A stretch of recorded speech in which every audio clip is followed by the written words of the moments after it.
नमस्कार. संघर्ष वृत्तवाहिनीमध्ये आपलं स्वागत. घेऊया ठाणे आणि आसपासच्या परिसरामधील घडणाऱ्या महत्त्वाच्या घडामोडींचा आढावा. प्रशासनाच्या दुर्लक्षामुळे कासरवली उद्यानाची दुरावस्था झाली असून येथे येणाऱ्या आजूबाजूच्या गृहसंकुलातील रहिवाशांना अनेक समस्या भेडसावत आहेत. याबाबत आमदार संजय केळकर यांची जनसेवकाचा जनसंवाद या कार्यक्रमामध्ये भेट घेतली. शुक्रवारी संबंधित विभागाची बैठक बोलावून हा विषय मार्गी लावणार असल्याचं केळकर यांनी म्हटलं आहे. कासारवडवली येथील पारिजात gardens, Roza gardenia, Haware city प्लॅटेनियम, भक्ती पार्क, विहंग गार्डन, प्राईड, साईनाथ नगर, पुष्पांजली सोसायटी इत्यादी गृहसंकुलातील रहिवासी दररोज सकाळी उद्यानामध्ये शारीरिक व्यायाम, प्राणायाम करण्यासाठी येत असतात. यामध्ये ज्येष्ठ नागरिक आणि लहान मुलांचा समावेश अधिक असतो. परंतु दिवसेंदिवस या उद्यानामध्ये अस्वच्छता वाढत असून पालापाचोळही तसाच पडलेला असतो. स्वच्छता कामगार येथे नसून उद्यानातील स्वच्छतागृहाची देखील दुरावस्था झालेली आहे. वीज आणि पाण्याची व्यवस्था नसल्याने नागरिकांची गैरसोय होते. व्यायामाचे साहित्यही खराब झालेलं आहे. माळी सफाई कामगार नसल्याने या उद्यानाची रया गेली असून आरोग्य जपण्यासाठी उद्यानामध्ये येणाऱ्या नागरिकांच्या आरोग्यालाच धोका निर्माण झाला आहे. येथील नागरिकांनी भाजपाच्या खोपट येथील कार्यालयात आयोजित जनसेवकाचा जनसंवाद या कार्यक्रमात आमदार संजय केळकर यांची भेट घेऊन तक्रारींचं निवेदन दिले आहे. याबाबत उद्यान विभाग, स्वच्छता विभाग, प्रभाग समितीमधील अधिकाऱ्यांची येत्या शुक्रवारी बैठक बोलावून ही समस्या दूर करणार असल्याचं आमदार केळकर यांनी सांगितलेलं आहे. सर्व नागरिकांना आवाहन करण्यात येत आहे की सध्या डासांमार्फत पसरणाऱ्या डेंग्यू या आजाराचा प्रसार रोखण्यासाठी प्रत्येकाने पुढील प्रमाणे कार्यवाही करावी. डेंग्यू आजार एडिस इजिप्ती हा डास चावल्याने होतो. या डासांची पैदास साचलेल्या किंवा साचवलेल्या स्वच्छ पाण्यामध्ये होते. 8 दिवसांपेक्षा जास्त दिवस पाणी उघडे व साचून राहिल्यास त्यात डास अंडी घालतात. अंड्यांच्या अळ्या तयार होऊन पुढे डास तयार होतात. यासाठी आपल्या घरातील पाणीसाठे उदाहरणार्थ बॅरल्स, पिंपे, टाक्या, हौद, रांजणे इत्यादी दर आठवड्याला रिकामे करून घासून पुसून कोरडे करून पुन्हा भरावे. 1 दिवस कोरडा दिवस म्हणून पाळावा. पाणी साठ्यांना घट्ट झाकणे बसवावीत किंवा जुनी साडी, चादर, धोतर यांनी बांधून झाकून ठेवावीत, म्हणजे डास त्यात जाऊन अंडी घालणार नाहीत. घराच्या गच्चीवर, आजूबाजूला, अंगणात कोठेही पाणी साचू देऊ नये. भंगार सामान उघड्यावर टाकू नये. उदाहरणार्थ टायर्स, प्लास्टिक सामान, कुंड्या, टाकाऊ वस्तू इत्यादी. अशा सामानात पावसाचे पाणी साठून त्यात डेंग्यूच्या डासांची पैदास होते. घरातील कूलर्स, फ्रीजच्या पाठीमागील ट्रे हे देखील वेळोवेळी कोरडे करावेत. लक्षात ठेवा, नुसत्या फवारणीने डास घनता कमी होत नाही, तर त्यासाठी डास पैदास ठिकाणे नष्ट करणे ही आपल्या सर्वांची जबाबदारी आहे. कोणताही ताप अंगावर न काढता जवळच्या शासकीय रुग्णालयात मोफत औषधोपचार घ्या. अशा प्रकारे नागरिकांनी सहकार्य केल्यास डेंग्यूचा प्रसार रोखणे सहज शक्य आहे.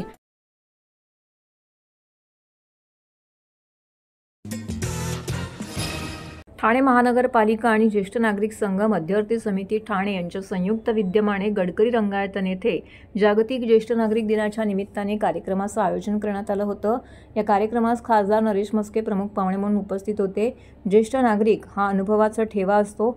त्यांच्या अनुभवाचा, माहितीचा सगळ्यांना फायदा व्हावा यासाठी त्यांच्याशी संवाद वाढवणे आवश्यक असते. अशा प्रकारचा कार्यक्रम ठाणे महानगरपालिकेतर्फे आयोजित केला जावा यासाठी आपण प्रथमपासून पुढाकार घेतल्याचं प्रतिपादन खासदार नरेश म्हस्के यांनी केले.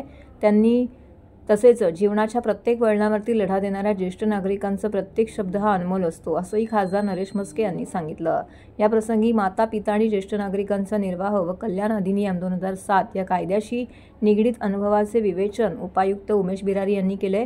तर प्रास्ताविकात ज्येष्ठ नागरिक संघ मध्यवर्ती समितीचे अध्यक्ष प्रकाश दिघे यांनी समितीचे कार्य, ज्येष्ठ नागरिक संघाला आवश्यक असणाऱ्या सुविधा, कार्यालयासाठी जागा उपलब्ध याबद्दलचं निवेदनही सादर केले. या प्रसंगी व्यासपीठावरती उपायुक्त अनघा कदम, समितीचे उपाध्यक्ष रवींद्र दळवी उपस्थित होते. या कार्यक्रमापूर्वी हिंदू हृदय सम्राट शिवसेना प्रमुख बाळासाहेब ठाकरे यांच्या स्मृतिदिनाच्या निमित्ताने गडकरी रंगायतमधील त्यांच्या प्रतिमेस खासदार नरेश म्हस्के यांनी पुष्पहार अर्पण करून अभिवादन केलं. या प्रसंगी उपायुक्त उमेश बिरारी, उपायुक्त अनघा कदम, माहिती व जनसंपर्क अधिकारी रवींद्र मांजरेकर यांसह अनेक पदाधिकारी उपस्थित होते. आज ज्येष्ठ नागरिक दिन आहे, जागतिक ज्येष्ठ नागरिक दिन, आणि ज्येष्ठांचा आशीर्वाद आयुष्यामध्ये खूप मोठा असतो.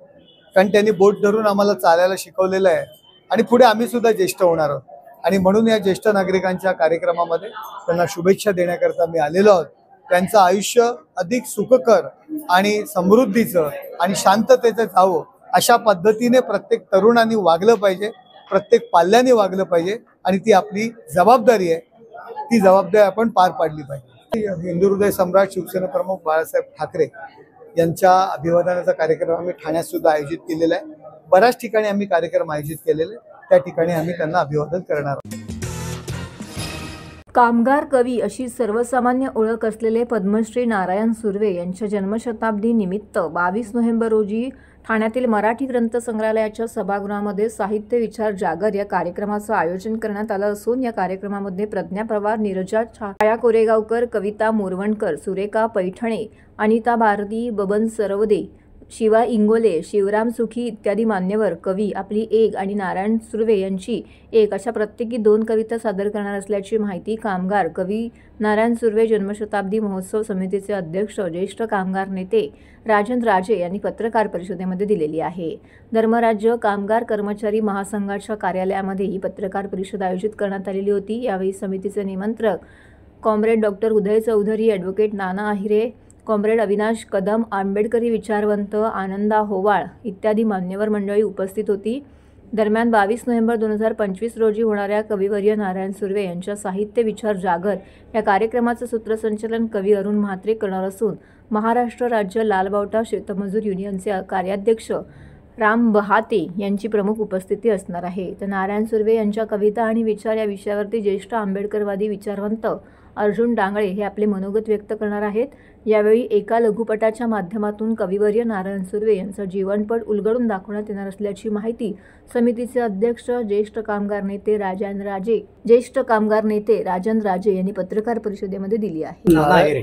नारायण सुर्वे जन्मशताब्दी महोत्सव समिती जे आम्ही सर्व पदाधिकारी कार्यकर्ते आहोत. ठाण्यासारख्या शहरामध्ये हा प्रथमच आम्ही या समितीतर्फे कार्यक्रम घेत आहोत. ठाण्याचं वैशिष्ट्य असं आहे की ठाणे एक सांस्कृतिक शहर म्हणून महाराष्ट्राला परिचित आहे आणि या शहरामध्ये हा कार्यक्रम व्हावा. या शहरामध्ये नारायण सुर्वेंच्या साहित्यावरती आणि एकंदरीत कामगार चळवळीवरती चर्चा व्हावी हाच उद्देश समोर ठेवून आम्ही हा कार्यक्रमाचं एक नियोजन केलेलं आहे. हा जरी पहिला कार्यक्रम असला तरी याच्यानंतर आणखी म्हणजे एक वर्षभर कसे कार्यक्रम घेता येतील याचंही नियोजन आमच्या डोक्यात आहे. कविवर्य नारायण सुर्वे हे ते पद्मश्री त्यांना मिळाला होता, परंतु आमच्यासाठी ते कामगार कवीच आहेत आणि म्हणून त्यांचा फार मोठा सन्मान आणि आदर आम्ही जे कामगार चळवळीतले लोक आहेत ते करतो आहे. कामगारांच्या संपूर्ण त्यांचं जीवन, संपूर्ण त्यांचं साहित्य, संपूर्ण त्यांच्या कविता या कामगार वर्गाला समर्पित होत्या आणि हे एक फार मोठं कार्य आहे. महाराष्ट्रात मराठी साहित्यामध्ये ते जरी अखिल भारतीय मराठी साहित्य संमेलनाचे अध्यक्ष होते तरीसुद्धा त्यांनी जी त्यांची मुख्य चळवळ होती ते कामगारांची मुलं, शेतकऱ्यांची मुलं, गरिबांची मुलं ह्यांना साहित्य क्षेत्रात पुढे आणण्याचं त्यांचं फार मोठं कार्य होतं.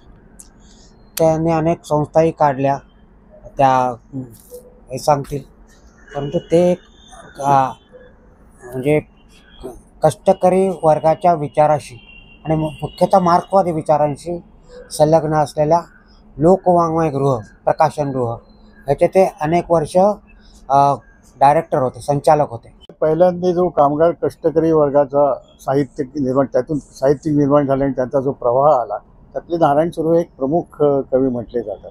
त्यांच्या साहित्यातून बऱ्याच कामगारांनी प्रेरणा घेतली आणि नवीन साहित्यिकांनी त्यांच्या काव्यातून प्रेरणा घेतली. ते फक्त कविता लिहित नव्हते, ते गाणीही लिहायचे. त्यांचं अतिशय प्रसिद्ध गाणं म्हणजे मी ज्यावेळी आम्ही शाळेत शिकत होतो तेव्हा मुली नेहमी त्या गाण्यावर नाच करायच्या. डोंगरी शेत माझं मी बेनूक येते. अशा कविता म्हणजे त्या कवितांमधून आणि अशा गाण्यांमधून नारायण सुर्वे खूप प्रसिद्ध झाले महाराष्ट्रामध्ये.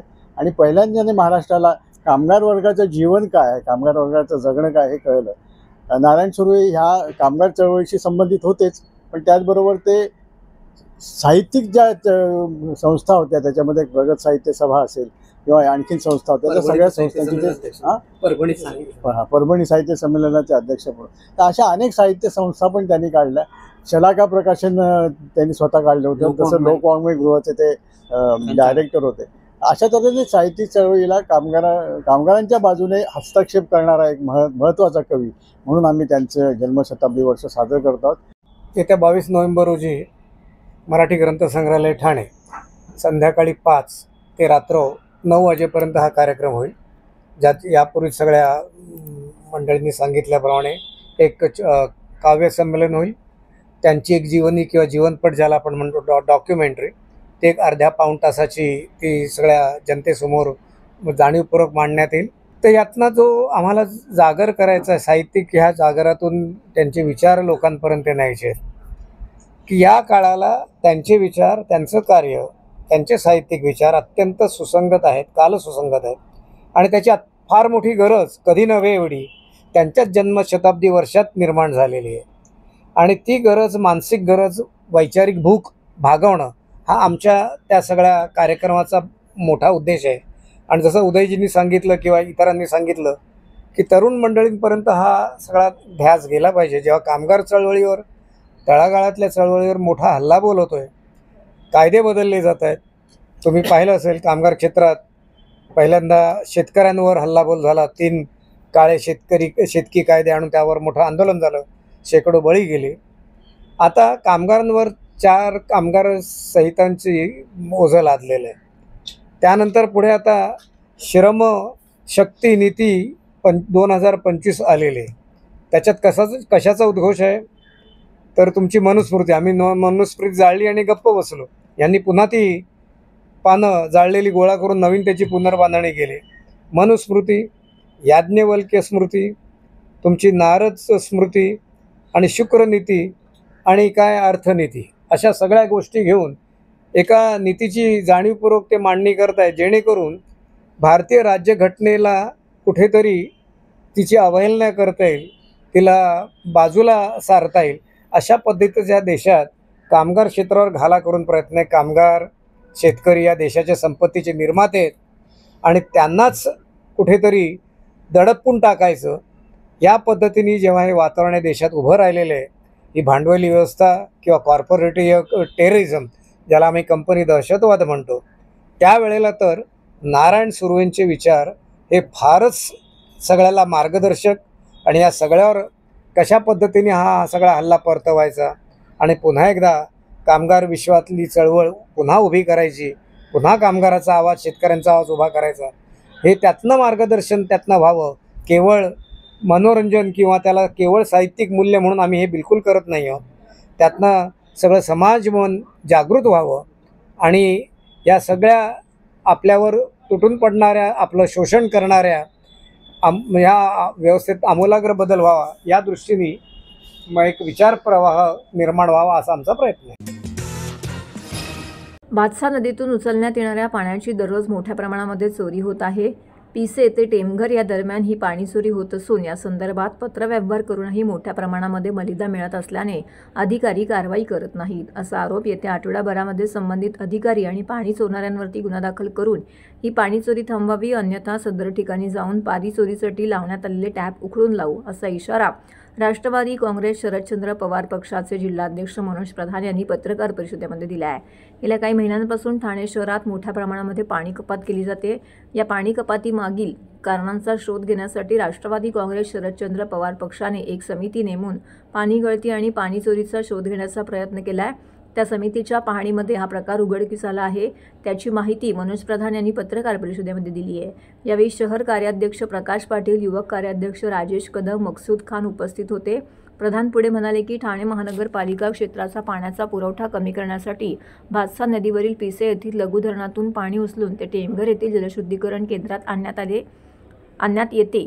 शुद्ध केलेले हे पाणी मानकोली येथील MBRमध्ये साठवून ठेवून ते पुढे शहरामध्ये वितरित करण्यात येत आहे. पिसे धरणातून ठाणे महानगरपालिका सुमारे 280 ते 310 दशलक्ष लिटर पाणी उचलत आहे. मात्र प्रत्यक्षात ठाणेकरांना 250 दशलक्ष लिटर पाण्याचा पुरवठा होत आहे. यामागे दररोज 60 दशलक्ष लिटर पाणी चोरी पाणीचोरी हे मुख्य कारण आहे. दरम्यान ही पाणीचोरी थांबवावी यासाठी आपण 16 ऑक्टोबर रोजी निवेदन दिलं होतं. त्यानंतर 30 ऑक्टोबर रोजी स्मरणपत्रही दिलं आहे.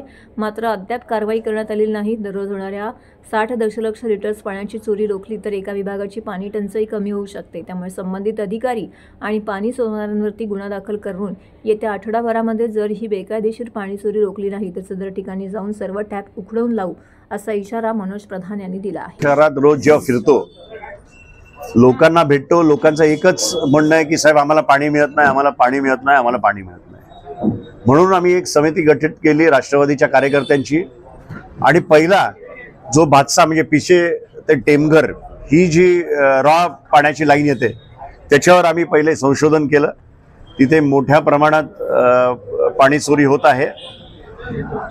इल्लीगल कनेक्शन्स ज्याचे 2000 रुपये महिना दर आकारण्यात आलेला आहे असे कित्येक आहेत.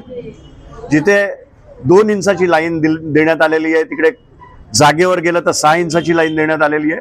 त्यामुळे मोठ्या प्रमाणात पाणी चोरी हे ठाणे शहरात होत आहे. दिवसाला 60 MLD पाणी चोरी, 1800 महिन्याला आणि 21,600 वर्षाला MLD पाणी चोरी होत आहे. आमचं प्रामाणिक मत आहे की ह्यांच्यावर गुन्हा दाखल केला पाहिजे. जे अभियंता हे करतात. आम्ही 2 पत्र 1 ऑक्टोबर आणि 30 ऑक्टोबरला 1 ऑक्टोबरला पहिलं आयुक्तांना पत्र दिलं, विथ फोटो दिलं, विथ लोकेशन दिलं, काही झालं नाही. 30 तारखेला आम्ही एक स्मरणपत्र दिलं की साहेब आम्ही 1 ऑक्टोबरला आपल्याला दिलेलं एक पत्र आहे त्याच्यावर काही कारवाई झाली नाही. त्याच्यावरही आज 16-17 तारीख आली तरी कारवाई नाही. म्हणजे आम्हाला भीती हीच वाटते की अभियंत्यांपासून वरपर्यंत हा नेक्सस आहे का, हा भ्रष्टाचार वरपर्यंत आहे का, असं आमच्या मनात एक धारणा तयार झालेली आहे. आपल्या माध्यमातून जर आयुक्तांना किंवा त्यांच्या पाणी खात्यातल्या लोकांना जाग आली तर हे लवकरात लवकर कनेक्शन्स तोडा आणि गेले 9 वर्ष जे ही लोक ही पाणी चोरी करतात त्यांना सस्पेंड करा, किंबहुना त्यांच्यावर